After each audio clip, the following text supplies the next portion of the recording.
सोने के पिंजरे में एक तोता कैद था और तोता बोलने वाला था। राजा जी के यहाँ पर यह प्रथा थी कि महीने में 2 बार कथा होती थी और कथा सुनाने के लिए जब भी पंडित जी आते, जब भी वो अध्याय खत्म करते, तो हर अध्याय के आखिरी में कहते हरि मिले तो बंधन छूटे। और जैसे ही पंडित जी ये कहते, तोता कहता पंडित झूठा है। और जैसे ही तोता ये कहता, पंडित जी के लिए सिचुएशन अजीब हो जाती, हर बार एम्बैरेसिंग सिचुएशन हो जाती। 2-3 बार तो चल गया, लेकिन पंडित जी को लगा कि तोता मानने वाला नहीं। पंडित जी अपने गुरु के पास गए और गुरु जी को बताया कि वहां पर जब राजा के यहाँ पर कथा सुनाता हूँ और कहता हूँ कि हरि मिले तो बंधन छूटे, तो तोता कहता है कि पंडित झूठा है।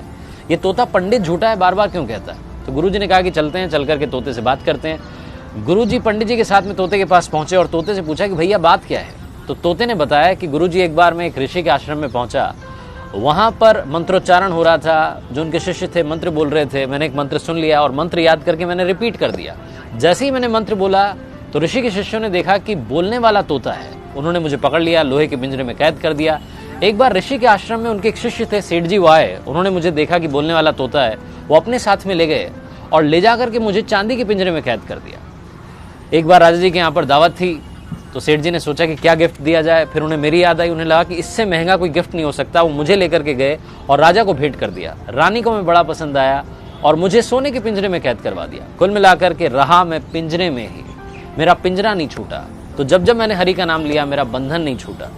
गुरुजी ने तोते को अपने पास बुलाया और उसके कान में एक बात कही। गुरुजी पंडित जी को लेकर के वहां से चले गए। अगली सवेरे जब सुबह हुई तो राजा के सेवकों ने देखा कि पिंजरे में तोता मरा हुआ था, उल्टा पड़ा हुआ था। उन्हें बड़ी चिंता हुई और राजा को बुलाने गए। पिंजरे का गेट खोला और जैसे ही गेट खोला, तोता उड़ गया और उड़ते उड़ते बोला, गुरु मिले तो बंधन छूटे। इस लाइफ में सही गाइडेंस का होना बहुत जरूरी है। आप किससे सलाह ले रहे हैं, बहुत जरूरी है। अगर आप गलत आदमी से सलाह लेते रहेंगे तो आप गलत दिशा में बढ़ते जाएंगे और आपका कुछ नहीं हो पाएगा।